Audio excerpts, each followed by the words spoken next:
Our federal government is nearly $35 trillion in debt. And that number is growing every day as our budget deficit, the tax revenue collected versus the spending allocated, is over $1.8 trillion right now. Put this all in perspective. If you were to put aside $1 million every day since the birth of Jesus, you wouldn't even have $1 trillion right now.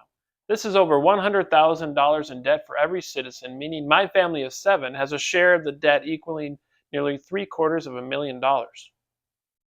We simply cannot let this go on any longer. We must make meaningful cuts to spending.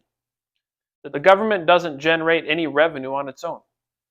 Everything it has is taken from taxpayers, and our representatives have a responsibility to steward that which is collected with transparency and integrity. When I announced my run for this position, I had consultants that came out of the woodworks wanting to help. But they never asked me about my beliefs, my principles, my character, my background. All they wanted to know was how much money I could raise. When I asked why that was the most important thing, they told me we don't have the best in Washington right now. We have the best 535 fundraisers in Washington right now. And I thought, no wonder our nation is financially in trouble. Those who are best with their handout and spending other people's money are setting the budget.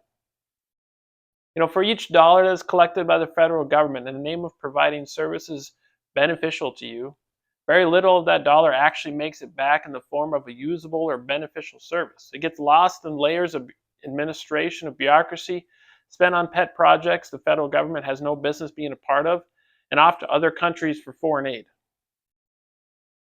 This lack of stewardship would get those in charge kicked out of their position in any other industry, organization, but in government, they keep getting reelected. We the people must demand that the government stop wasting our hard-earned money on all the wrong things, while those few tasks they are supposed to accomplish are left critically undone. The current trajectory is unsustainable, and neither side seems to have the stomach to do what needs to be done. It's time for new leadership.